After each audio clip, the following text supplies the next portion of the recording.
UCC पर PM के बयान के बाद एक्शन में केंद्र सरकार। गृह मंत्री अमित शाह से मिले कानून मंत्री अर्जुन राम मेघवाल। केंद्रीय गृह मंत्रालय में हुई अमित शाह और अर्जुन राम मेघवाल की मुलाकात। समान नागरिकता कानून पर हुई चर्चा। यूनिफॉर्म सिविल कोड को लेकर हुई all India Muslim personal law board की बैठक। पीएम मोदी के बयान के साथ यूसीसी के कानूनी पहलुओं पर भी की गई चर्चा।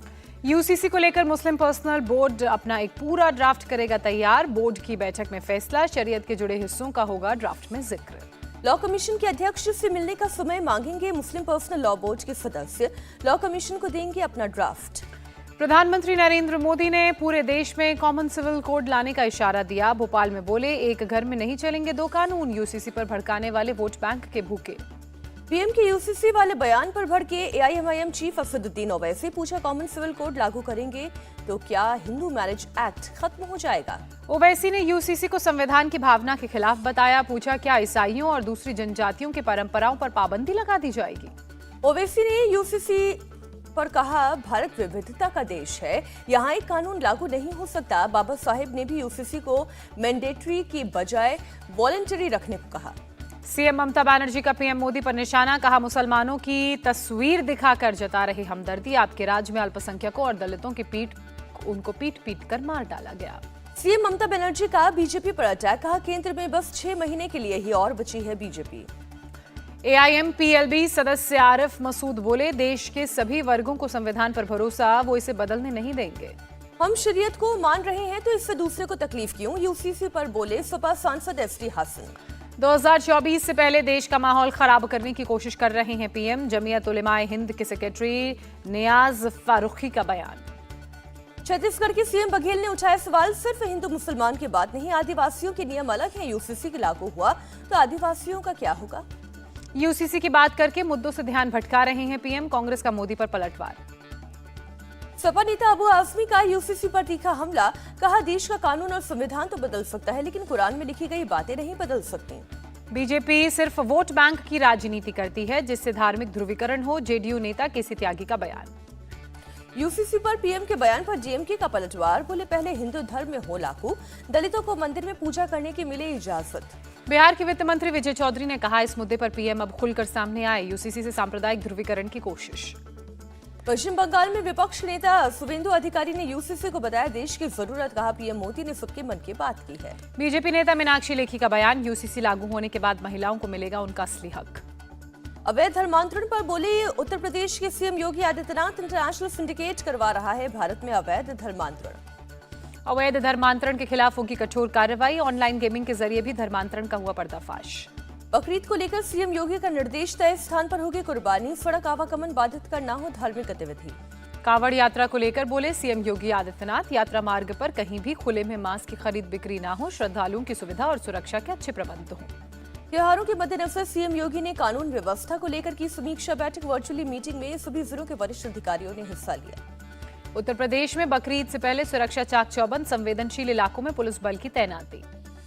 मौलाना खालिद रशीद ने बकरीद में सड़क पर नमाज न पढ़ने की अपील की। बोले, ईदगाह के अंदर पढ़े नमाज। 29 जून को मनाई जाएगी बकरीद। एनसीपी की ओर से प्रकाशित कैलेंडर को लेकर विवाद। नागपुर के शहर अध्यक्ष ने छपवाया था कैलेंडर। भगवान विट्ठल के साथ मस्जिद और बकरी की तस्वीर लगाई गई।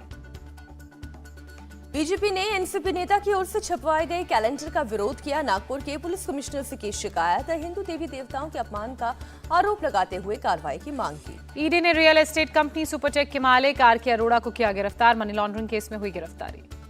सुपरटेक के खिलाफ दिल्ली, हरियाणा और यूपी में धोखाधड़ी के कई केस दर्ज थे। उसी की जांच में ईडी को भारी अनियमितता और फंड के दुरुपयोग के मिले थे सबूत। सुपरटेक ने खरीदारों से मोटी रकम लेने के वक्त उन्हें समय नहीं देने की बात कही। फ्लैट्स भी समय पर नहीं दिए।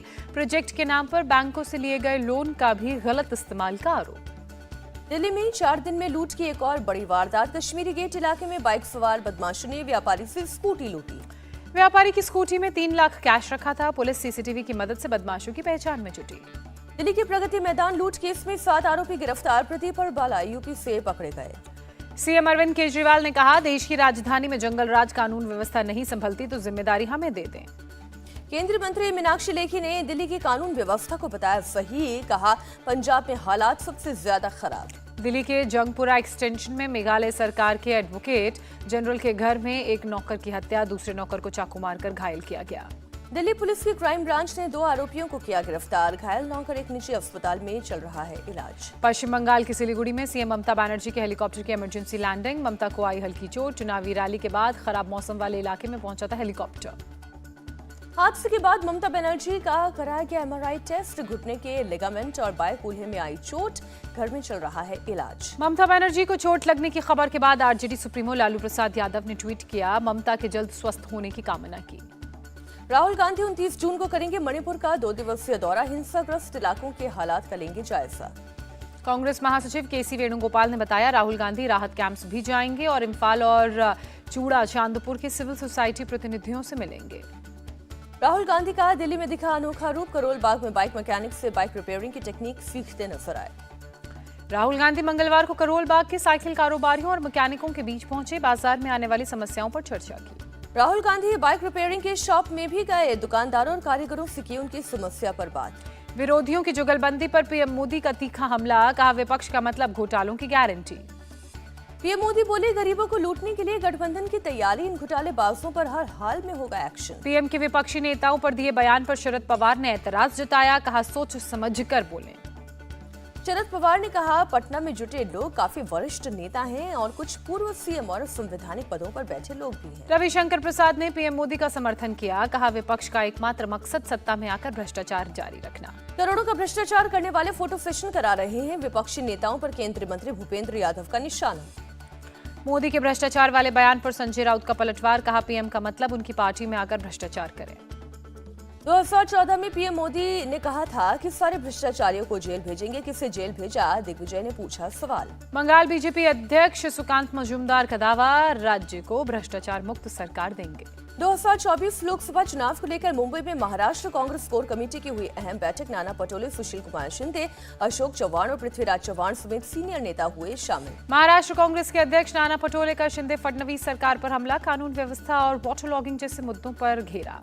महाराष्ट्र में बीजेपी शिवसेना के साथ सहयोगी दलों की भी हुई बैठक। विधानसभा और लोकसभा चुनाव में ताकत के साथ लड़ने पर हुई चर्चा। आज राजस्थान के मुख्यमंत्री अशोक गहलोत के गढ़ में रक्षा मंत्री राजनाथ सिंह की रैली। मोदी सरकार की 9 साल की उपलब्धियां बताने के लिए जनसभा का आयोजन। राजस्थान में महिलाओं को 25 जुलाई से मिलेंगे स्मार्टफोन। सीएम गहलोत बोले, पहले फेज में 40 लाख मोबाइल, 3 साल मिलेगा फ्री इंटरनेट। राज्यसभा की 10 सीटों पर 24 जुलाई को चुनाव होगा, जिसमें गुजरात की 3 सीटें भी शामिल। छत्तीसगढ़ के दुर्ग में कांग्रेस और एनएसयूआई कार्यकर्ताओं का हंगामा। टोल नाके पर जमकर की तोड़फोड़। लोकल गाड़ियों से भी टैक्स लेने का आरोप लगाया। गुजरातियों को ठग कहने के मामले में बढ़ सकती है बिहार के डेप्यूटी सीएम तेजस्वी यादव की मुश्किलें। आज कोर्ट में होगी इस मामले पर सुनवाई। कोर्ट में आज तय होगा तेजस्वी यादव को अगली पेशी में हाजिर होना है या मिलेगी छूट। अब तक पेश हुए सभी गवाहों के बयान हुए दर्ज। सीएजी केजरीवाल के सरकारी बंगले का ऑडिट करेगा। गृह मंत्रालय ने जारी किया आदेश। केजरीवाल के घर के कैग ऑडिट से खुश है बीजेपी। मनोज तिवारी बोले, सीएम ने दिल्ली के लोगों को लूटकर आलीशान घर बनाया। केजरीवाल के बंगले के सीएजी ऑडिट पर बोली आम आदमी पार्टी। 2024 में होने वाली हार से हताश बीजेपी, इसलिए जांच एजेंसियों का कर रही है दुरुपयोग। उद्धव ठाकरे संजय राउत को मुंबई के शिवड़ी कोर्ट का समन। राहुल शिवाले मानहानि केस में 14 जुलाई को पेश होने को कहा। बिहार सरकार का बकरीद पर बड़ा फैसला। सरकारी कर्मचारियों और पेंशनधारियों को आज मिलेगी सैलरी और पेंशन। यूपी, एमपी और महाराष्ट्र में अगले 5 दिन होगी भारी बारिश। मौसम विभाग ने जारी किया ऑरेंज अलर्ट। गुजरात और महाराष्ट्र के कुछ इलाकों में आज भारी से भारी बारिश का अनुमान। उत्तर प्रदेश, राजस्थान, उत्तराखंड, हिमाचल प्रदेश, कोंकण और गोवा को लेकर भी अलर्ट जारी। असम में 11 जिले बाढ़ से प्रभावित। 1.5 लाख से ज्यादा लोगों पर बाढ़ का कहर। बजाली जिले में तटबंधों पर शरण लेने को मजबूर लोग। पानी में डूबे 48 गांव। पुणे में एक लड़की पर धारदार हथियार से हमला। स्थानीय लोगों ने हमलावर को पकड़कर पुलिस के हवाले किया। लड़की पर हमले का वीडियो आया सामने। एक तरफा प्यार के मामले में आरोपी ने किया था लड़की पर हमला। मणिपुर के इम्फाल में सेना की कामयाबी। बड़े पैमाने पर हथियार किए गए जब्त। अमरनाथ गुफा की सुरक्षा में पहली बार शामिल हुई आईटीबीपी की टीम। यात्रा के रास्ते में चप्पे चप्पे पर सुरक्षा बलों की नजर। अमरनाथ यात्रा के रास्ते में निगरानी के लिए ड्रोन और खोजी कुत्तों का हो रहा है इस्तेमाल। हवाई सर्वेक्षण भी करेंगे सुरक्षा बल। गृह मंत्रालय लगातार कर रहा है सुरक्षा इंतजामों की समीक्षा। 5 लाख तीर्थयात्रियों के अमरनाथ गुफा पहुंचने की संभावना। रूस के राष्ट्रपति व्लादिमीर पुतिन ने देश के सैनिकों को संबोधित किया। कहा, रूसी सेना ने देश में होने जा रही सिविल वॉर को रोका। राष्ट्रपति पुतिन ने कहा, सेना और रूस के नागरिक विद्रोहियों के साथ नहीं, युद्ध में जान गंवाने वाले सैनिकों के लिए भी पुतिन ने रखा है 1 मिनट का मौन। आईसीसी ने वर्ल्ड कप के शेड्यूल का किया ऐलान। 5 अक्टूबर को क्रिकेट के महाकुंभ का होगा आगाज। इंग्लैंड और न्यूजीलैंड के बीच खेला जाएगा वर्ल्ड कप का ओपनिंग मैच। अहमदाबाद के नरेंद्र मोदी स्टेडियम में होगा मुकाबला। 8 अक्टूबर को होगी टीम इंडिया के वर्ल्ड कप अभियान की शुरुआत। चेन्नई में ऑस्ट्रेलिया से होगी टक्कर। वर्ल्ड कप का पहला सेमीफाइनल मुंबई में 15 नवंबर को खेला जाएगा। दूसरा सेमीफाइनल कोलकाता में 16 को होगा। वर्ल्ड कप का फाइनल 19 नवंबर को होगा। अहमदाबाद के नरेंद्र मोदी स्टेडियम में होगा मुकाबला। 10 शहरों में खेले जाएंगे वर्ल्ड कप के मुकाबले। 46 दिन में 48 मैच होंगे। वनडे वर्ल्ड कप में 10 टीमें भाग लेंगी। 8 टीमें कर चुकी हैं क्वालिफाई। 2 के लिए मुकाबले जारी। वर्ल्ड कप शेड्यूल में नॉकआउट मैचों के लिए रिजर्व डे रखा गया। दोनों सेमीफाइनल और फाइनल मैच के लिए है reserve day. World cup schedule जारी होने पर बोले रोहित शर्मा, ये वर्ल्ड कप काफी रोमांचक होगा। वर्ल्ड कप शेड्यूल के ऐलान से पहले विराट कोहली ने कहा, मैं मुंबई में वर्ल्ड कप खेलने के लिए एक्साइटेड हूं। वीरेंद्र सहवाग ने विराट को बताया शानदार खिलाड़ी। कहा, टीम इंडिया को कोहली के लिए वर्ल्ड कप जीतना चाहिए। वीरेंद्र सहवाग और मुथैया मुरलीधरन ने भारत को फाइनल का बताया प्रबल दावेदार। कहा, भारत पाकिस्तान के बीच हो फाइनल मुकाबला। वर्ल्ड कप खेलने के लिए पाकिस्तानी टीम के भारत आने पर संशय बरकरार। पीसीबी ने कहा, फैसला सरकार के हाथ। स्पेशल ओलंपिक में मेडल जीतकर लौटी भारतीय टीम का भव्य स्वागत। पूर्व राष्ट्रपति रामनाथ कोविंद ने दी बधाई। स्पेशल ओलंपिक में भारतीय खिलाड़ियों ने 202 मेडल जीते हैं। 76 गोल्ड, 75 सिल्वर और 51 ब्रॉन्ज मेडल। पूर्व राष्ट्रपति रामनाथ कोविंद ने कहा, खिलाड़ियों ने एकता की शक्ति का प्रदर्शन किया है।